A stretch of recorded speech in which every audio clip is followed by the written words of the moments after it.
We lie to ourselves. We don't tell ourselves the way things really are. And when we do that, then we can't fix our problems. Some of you going to sleep and you don't deserve to be. You don't deserve rest. You lazy. You don't deserve rest. Rest is for people who work. You ain't doing nothing. Every day you chilling. You need to know your why, and my why wakes me up every single morning. You don't get it. Listen to me very closely. You can write everything down if you want to. Be brave enough to write every one of your goals down. But I'm going to tell you something. Life's going to hit you in your mouth, and you got to do me a huge favor. Your why has to be greater than that knocked out. At the end of your feelings is nothing. But at the end of every principle is a promise.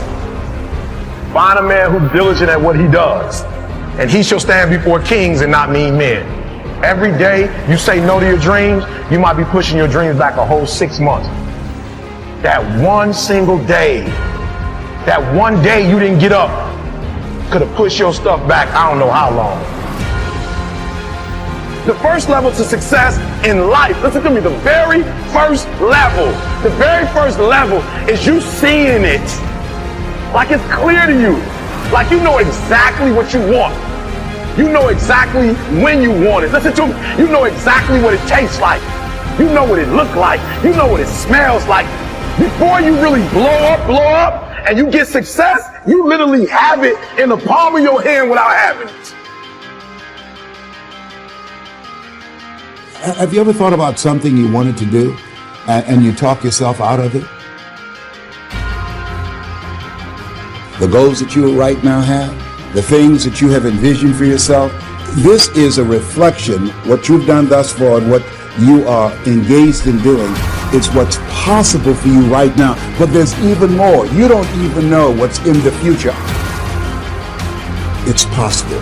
I can do this. I can make this happen. No matter how bad it is or how bad it gets, I'm going to make it. I think it's time to revisit and look at your goals and dreams, and let's raise the bar. You have to stop rationalizing, stop making excuses, stop telling yourself little watered down assessments of where you're really at. Tell yourself the truth so that you can get where you want to go. You can be who you want to be. You can be who you should be when you do what you know you should do, when you pay attention to the little things, when you implement discipline, true and unflinching and unmitigated discipline in your life, when you stop trying to find a sweatless solution, when you look for weaknesses to work on, when you allow no easy excuses.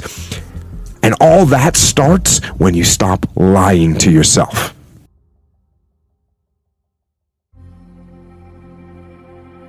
Through all the things I've gone through in my life, I had a lot of downs.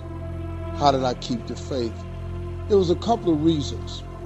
Number one, I know from living that if you quit whatever you're trying to accomplish, if you quit whatever you were trying to accomplish, can never happen. There's not even a remote possibility. If you quit, there is no chance of it popping back up again, coming back later. Quitting is guaranteed failure. Now, when you're trying, you're going to fail. But quitting, just stopping, that was the number one thing I understood.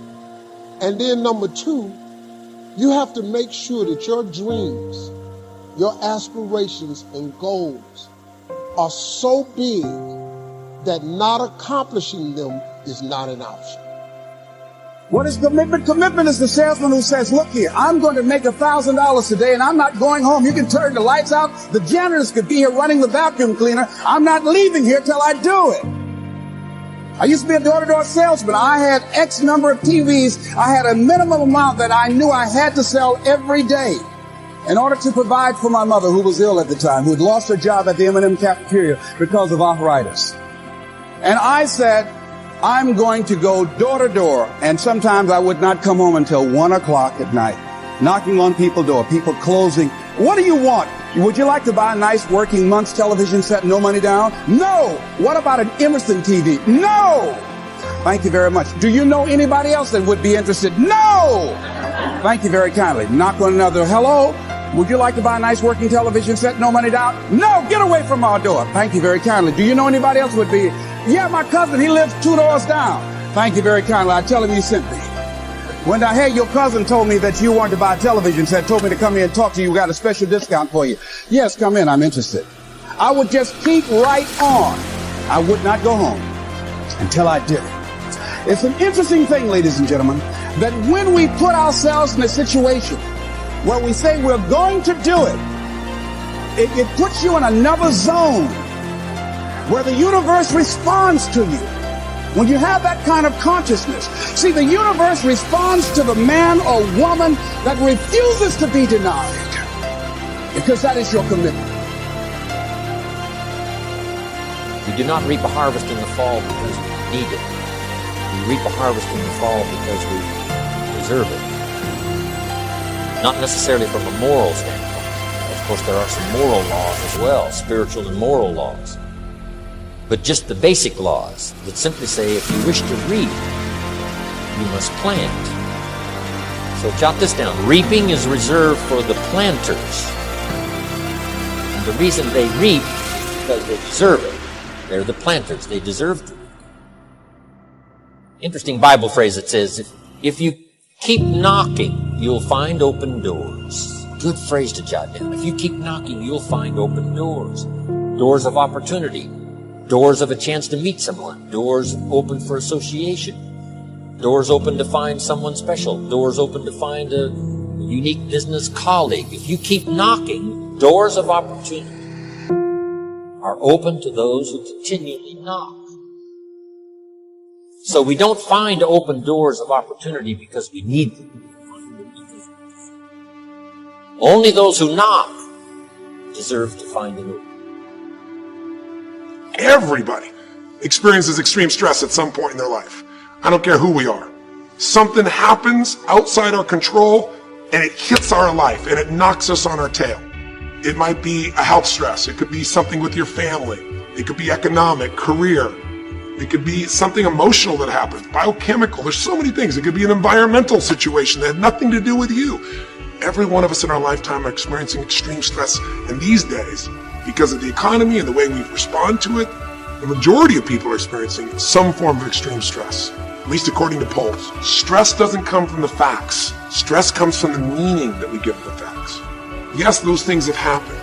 But the real question is, if we fight what's happened, we've got a problem. We've got to decide, what are we going to do with what's happened in our life? How are we going to take this? How are we going to mold this? How are we going to turn our life around? Because when you come up with a new meaning, you get a new life. So what are we going to do in this session?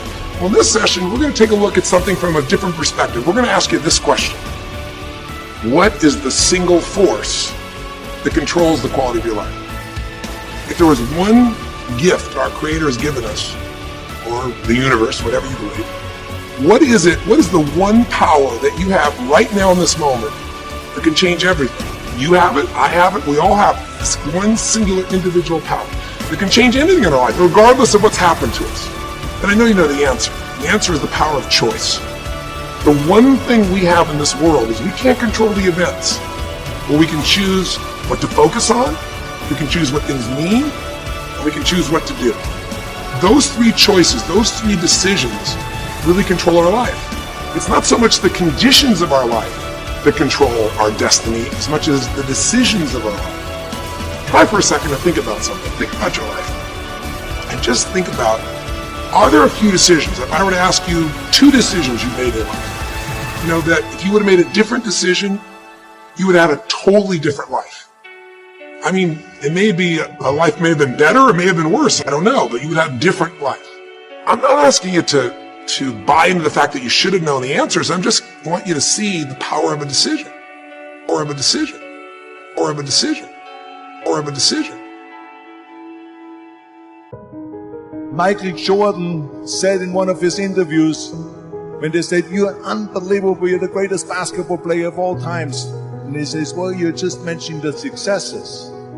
But he says, "For me to become the greatest basketball player, I missed 9,000 shots. Do one thing each day that scares you. And that's not the same as the zero that you assume that you're starting with, right?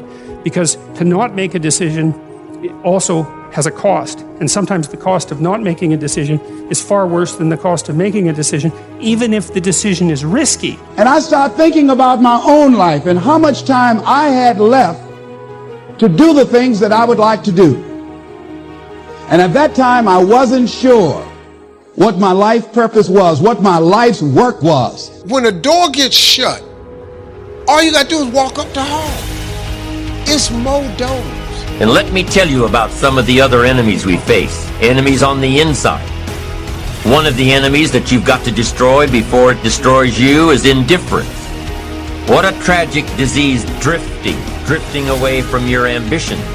How about no, not just because a higher good would be obtained if I avoided it, but because a terrible catastrophe would be averted if I didn't. And so you want to get your fear behind you, right? You want to get it behind you where it's pushing you forward instead of in front of you where it's stopping you. We are just one little molecule that is added to the equation. But you are the ones that is making it big. So you got to say, okay, what's the price if I just stay doing this? What's the price? What do I need to really get scared if I learn all this and I don't follow through? And then that fear will get you over your fear. It'll push you through. Turn fear on itself.